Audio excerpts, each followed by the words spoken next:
बात करने के लिए लॉगिन करें www.astrotak.com।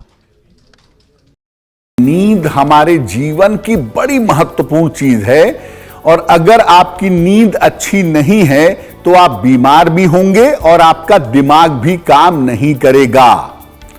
अच्छी नींद का होना भी ईश्वर की कृपा समझनी चाहिए। और इसके पीछे ग्रहों की क्या भूमिका है, देखिए। नींद व्यक्ति की सबसे ज्यादा आवश्यकता है। किसी भी प्राणी के अंदर, जिसके अंदर जिंदगी है, जीवन है, उसकी 4 चीजें जरूर होंगी: आहार, निद्रा, भय और मैथुन। ये 4 चीजें हर जीवित चीज के अंदर पाई जाती है। नींद व्यक्ति की सबसे ज्यादा आवश्यकता है। बिना नींद के या कम नींद हो अगर, तो हम कई बीमारियों और समस्याओं के शिकार हो सकते हैं। ज्योतिष में आपका लग्न, क्योंकि वो आप स्वयं हैं, चतुर्थ भाव आपका सुख, अष्टम भाव और द्वादश भाव 12वां भाव, ये नींद और शैया सुख से, बेड कंफर्ट से, आपके निद्रा से, आपके आराम से संबंध रखता है। शनि जो है ये हिप्नोटिक एंजाइम का मालिक है। निद्रा का प्रमुख ग्रह जो है, जो जीवन में निद्रा पैदा करता है, नींद को गहरा बनाता है, उसे कहते हैं सैटर्न, शनि।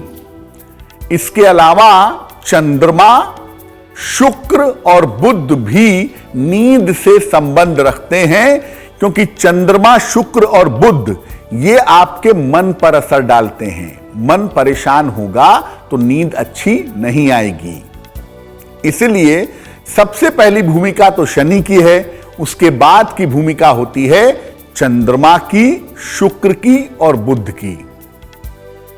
जल और वायु की जो राशियां हैं, जल की 3 राशियां हैं, पिछले दिनों हमने आपको बताया था, कर्क, वृश्चिक और मीन राशि। और वायु की 3 राशियां हैं, मिथुन, तुला और कुंभ राशि। ये नींद की राशियां मानी जाती हैं।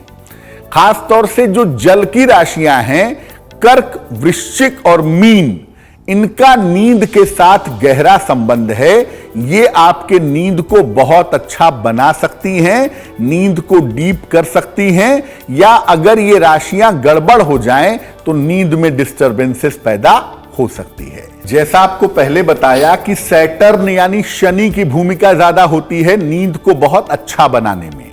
इसीलिए जब शनि गड़बड़ हो जाता है, शनि डिस्टर्ब होता है, नकारात्मक पार्ट में होता है, तो आदमी को या तो हर समय नींद आती है, आलसी होता है, और या तो बिल्कुल नींद नहीं आती है। तो नींद कब अच्छी आती है? अगर कुंडली शनि प्रधान है, कुंडली में शनि का रोल ज्यादा है, शनि आपका फेवरेबल जगह बैठा हुआ है, तो आपको अच्छी और गहरी नींद आएगी, डीप स्लीप आपकी हो पाएगी।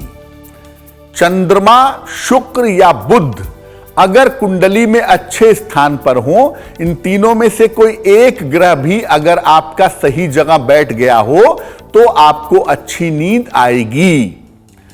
केंद्र में या अष्टम भाव में अगर शुभ ग्रह हो तो भी अच्छी नींद आती है, नींद में दिक्कत नहीं होती है। कुंडली में अगर जल तत्व की मात्रा मजबूत हो, वाटर एलिमेंट मजबूत हो, तो ऐसी स्थिति में भी नींद अच्छी आती है, क्योंकि जल का संबंध होता है कंफर्ट से, आराम से, सुकून से। और अगर कुंडली में जल तत्व की मात्रा बेहतर होगी तो निश्चित रूप से आपको बेहतर नींद मिलेगी। कर्क, वृश्चिक, मीन, मिथुन, तुला और कुंभ। कर्क, वृश्चिक, मीन, मिथुन, तुला और कुंभ राशि के लोगों को सामान्यतः नींद अच्छी आती है। जिन लोगों के घर के पास जल का स्रोत होता है, नदी के किनारे रहते हैं, समुद्र के किनारे रहते हैं, या घर के नजदीक स्विमिंग पूल है, यानी वाटर बॉडी के पास जो रहते हैं, जल के स्रोत के पास जो रहते हैं, ऐसे लोगों को भी अच्छी नींद आती है। इसीलिए बहुत सारे लोगों को कहा जाता है कि अगर नींद डिस्टर्ब है, नींद अच्छी नहीं आ रही है, तो सिरहाने एक लोटे में पानी भरकर रखना चाहिए। उसका कारण यही है कि जब आप जल के निकट आ जाते हैं या जल आपके निकट आ जाता है तो वो आपकी नींद को बढ़िया बना देता है।